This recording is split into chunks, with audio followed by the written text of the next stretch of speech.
ઔદ્યોગિક એકમોથી ભરપૂર ભરૂચ જિલ્લામાં છાશવારે પ્રદૂષણનું પ્રમાણ વધતું જોવા મળતું હોય છે। આસપાસમાં વાયુ પ્રદૂષણ, જળ પ્રદૂષણની માત્રા જીઆઈડીસી વિસ્તારોના કારણે કથળતી હોય છે। ત્યારે ભરૂચ જિલ્લામાં ચોમાસાની ઋતુનો પ્રથમ વરસાદ વરસ્યો છે અને અંકલેશ્વર અને પાનોલી વિસ્તારમાં પ્રદૂષણ માફિયા બેફામ બન્યા હોવાની બુમરાણ ઉઠી છે। અંકલેશ્વર અને પાનોલીની આસપાસ આવેલ ઔદ્યોગિક એકમોથી વાયુ પ્રદૂષણની ફરિયાદ ઉઠી હતી। આખરે જીપીસીબીનું તંત્ર એક્શનમાં આવ્યું હતું તેમજ કેટલાક સ્થળે દોડી જઈ જળના નમૂના લઈ આગળની કાર્યવાહી શરૂ કરી હતી।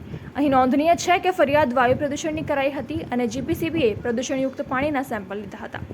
મહત્વનું છે કે ભૂતકાળમાં પણ વરસાદી માહોલની તકનો લાભ લઈ પ્રદૂષણ માફિયાઓ અને બેજવાબદાર ઉદ્યોગોએ બિનધાસ્ત પ્રદૂષણ ફેલાવવાના કાર્યો કર્યા હતા, જેને પગલે કેટલાક સામે જીપીસીબીએ લાલ આંખ કરી હતી। ત્યારે વર્તમાન ચોમાસાની ઋતુ દરમિયાન પણ ભૂતકાળની જેમ સ્થિતિનું સર્જન થાય તે પહેલાં જ જીપીસીબીનું તંત્ર અલર્ટ બન્યું છે અને જેમ જેમ ફરિયાદો સામે આવતી જાય છે તેમ સેમ્પલ લઈ આગળની કાર્યવાહી સામાજિક આગેવાન જુનેદ પાંદયા આજ રોજ પાંડોલી જેડીસીમાંથી આવતા વાયુ પોલ્યુશનના લીધે અમે મૌખિકમાં 12:40 જીપીસીબીના અધિકારીને ફરિયાદ કરવામાં આવી હતી।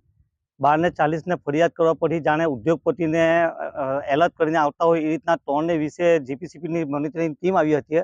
અમારી ફરિયાદ હતી વાયુ પોલ્યુશન હતી, જેના માટે શ્વાસ લેવામાં તકલીફ પડતી હતી, આંખોમાં બળતરા થતા હતા અને જીપીસીબીની મોનિટરિંગ ટીમ આવી અને આટલેથી સેમ્પલ લેવા માટે જે આવી તો વાયુ પોલ્યુશનની જગ્યાએ પાણીના પોલ્યુશનના સેમ્પલ લઈ ગયા અને તે પછી વરસાદી કાચના લઈ ગયા। એ પણ અમે કીધું કે જે જગ્યા છે પાણીનો ભરાવ થયેલો છે, જગ્યાએ જે કેમિકલયુક્ત પાણી દેખાતું છે તે જગ્યાએ પાણીના સેમ્પલ લ્યો તો પણ સેમ્પલ લેવા વગર ભાગી ગયા અને જ્યારે અમને પાછા એમને રિપીટ ફોન કર્યો કે ભાઈ અમારા જો સેમ્પલો બાકી છે તમે સેમ્પલો લ્યો, તો એમને એવું કહ્યું કે અમને જે નમૂના અમે જે લેવાનું અમે અમારે લઈને જતા રહ્યા છે અને અમે બીજી ટીમમાં બીજી કંપનીઓમાં વિઝિટો કરીએ છીએ એવું અમને કહીને એ કર્યું છે। અમારી માંગ એ છે કે આના પર અમારા સ્વાસ્થ્યને નુકસાન થઈ રહ્યું છે તો તેના પર પૂરતું ધ્યાન આપવામાં આવે અને કંપનીઓ પર કડકમાં કડક કાર્યવાહી કરવામાં આવે એ અમારી માંગ છે।